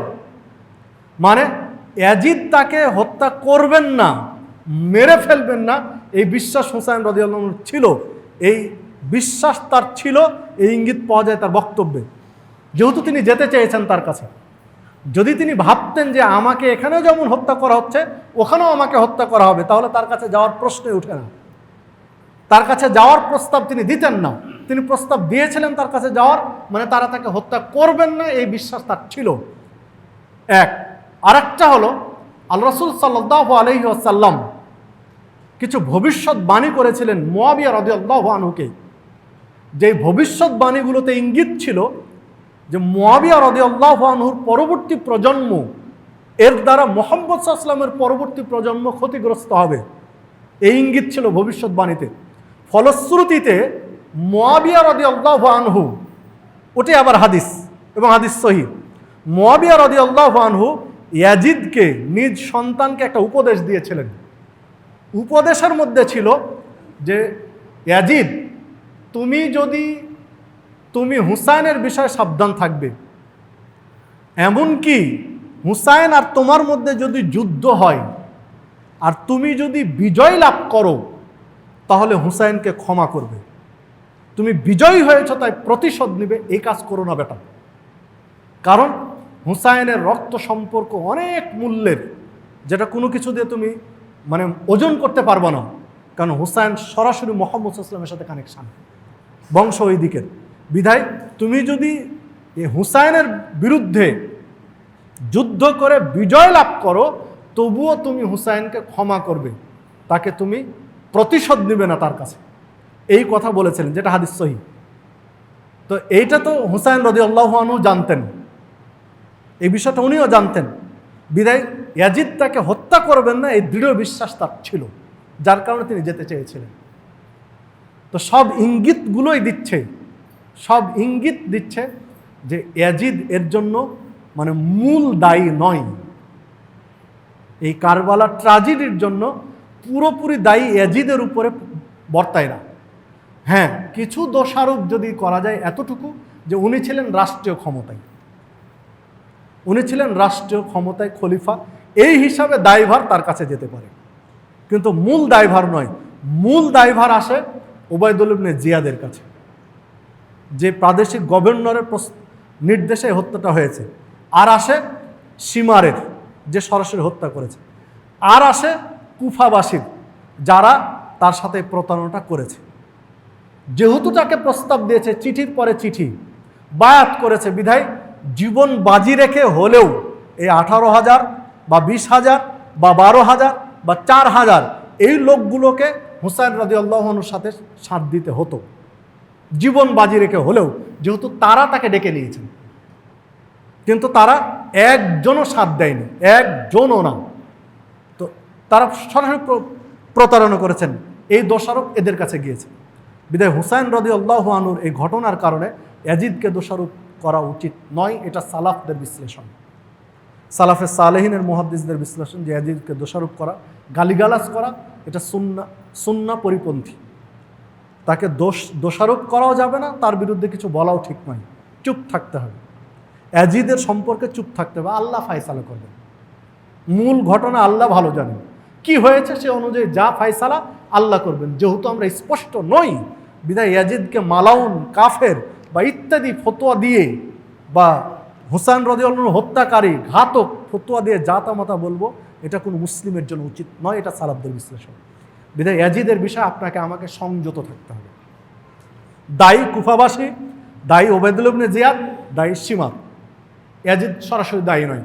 তাছাড়া ইয়াজিদের জন্য কিছু ভালো দিক আছে। মুয়াবিয়া রাদিয়াল্লাহু আনহুকে গালি দেবেন তার তো সুযোগই নেই, কারণ উনি সরাসরি সাহাবী। সহিহ বুখারীর একটি হাদিসে বাপ এবং ছেলে দুইজনেরই একটা মর্যাদার কথা আছে, যে হাদিস সহিহ বুখারীর। সরাসরি আল্লাহ রাসূল সাল্লাল্লাহু আলাইহি ওয়াসাল্লাম বলেছেন, রাসূলুল্লাহ সাল্লাল্লাহু আলাইহি ওয়াসাল্লাম বলেছেন যে সমুদ্র অভিযান যারা প্রথম পরিচালনা করবে তারা জান্নাতে যাবে। সমুদ্র অভিযান বলতে রোমক অভিযান কনস্টান্টিনোপলে। আর এই কনস্টান্টিনোপল যারা বিজয় করবে আল্লাহ তাদেরকে ক্ষমা করে দিবেন, এই কথা আল্লাহ সাল্লাল্লাহু আলাইহি ওয়াসাল্লাম বলেছেন।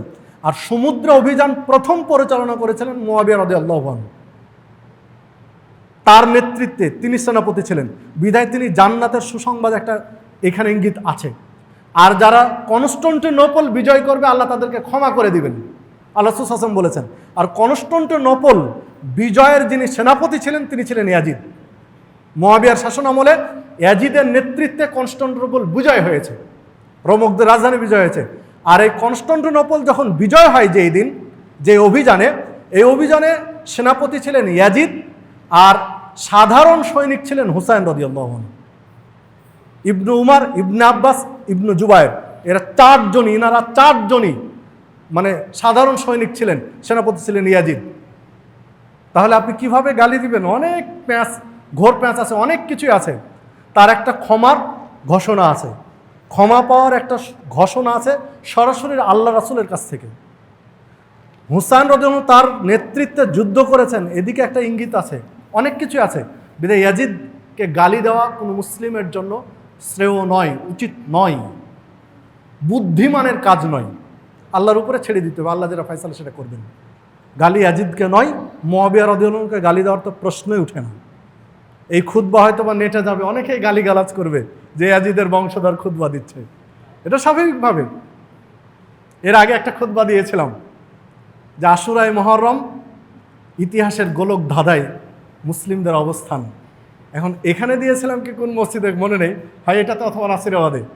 তো কমেন্টে অনেকেই গালিগালাজ করেছেন, ইয়াজিদের বংশধর, ইয়াজিদের মানে গোলাম, অনেক কিছুই বলেছিলেন আর কি, মানে পরবর্তীতে। তো হয়তো এটা নিয়েও অনেকে বলবেন, কিন্তু রাগ ঝাল কি? আপনি একটু পড়াশোনা করেন, স্টাডি করেন। কেন? হ্যাঁ, আপনি যদি বিষাদ সিন্ধু স্টাডি করে গালিগালাজ করেন তাহলে তো হলো না। বিষাদ সিন্ধু কোনো ইতিহাস নয়, ওটা উপন্যাস। আর উপন্যাস মানে রংচং, রস না থাকলে উপন্যাসের কোনো দাম নেই।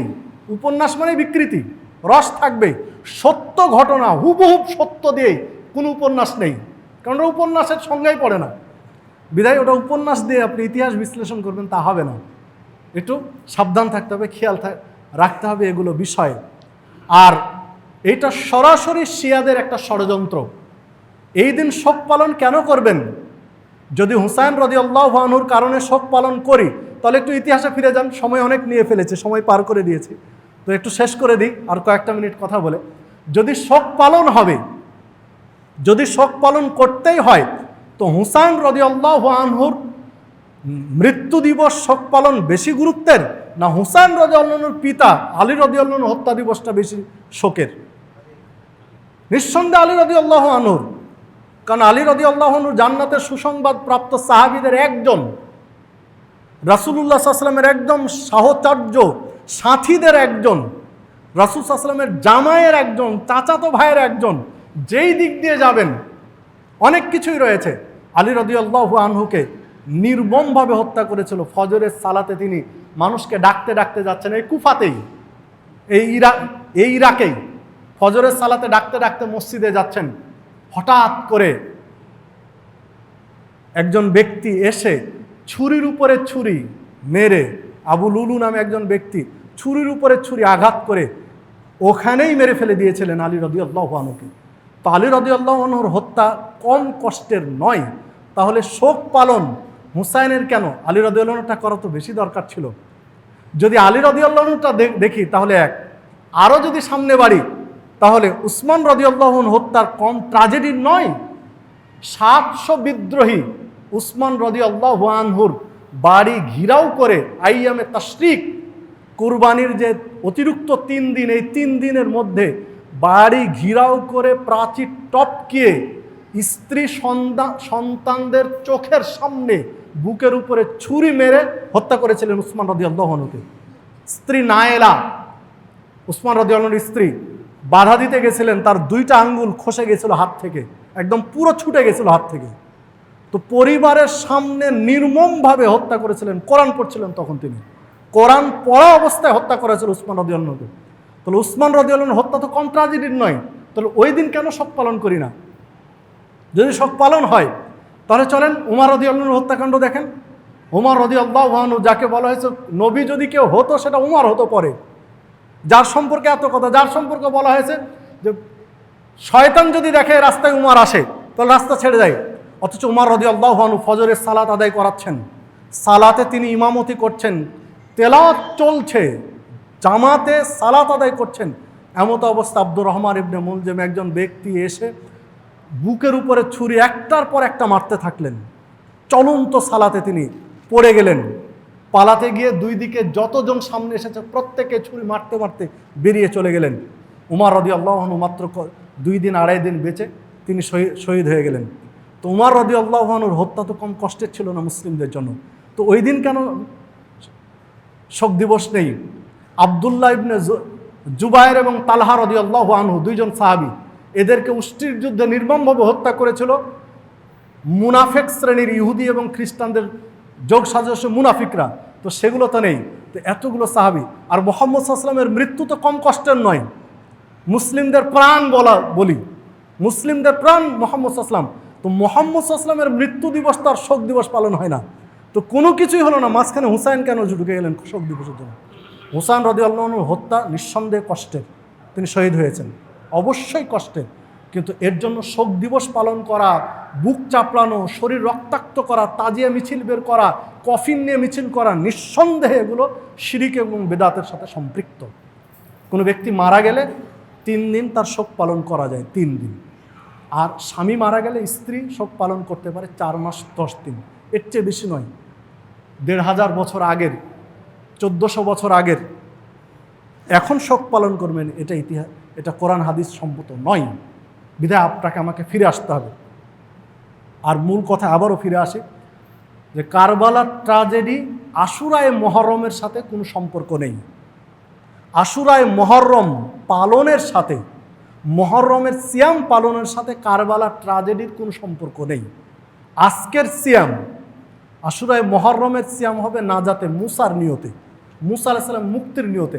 এটা হুসাইন রাদিয়াল্লাহু আনহুর হত্যার শোক হিসাবে নয়। যদি শোক হিসাবে করি তাহলে বিপদে পড়ে যাবেন। কেননা হুসাইন রাদিয়াল্লাহু আনহুর মৃত্যুর 50 বছর আগেই মুহাম্মদ সাল্লাল্লাহু আলাইহি ওয়াসাল্লাম জীবন থেকে বিদায় নিয়েছেন, যিনি এগুলো করতেন। বিদায় এই সিয়ামের সম্পর্ক কারবালার সাথে কোনোভাবেই নেই, কোনোভাবে জড়ানো উচিত নয়। মুহররমের, আশুরায়ে মুহররমের মূল আলোচনা হওয়া দরকার নাজাতে মুসা,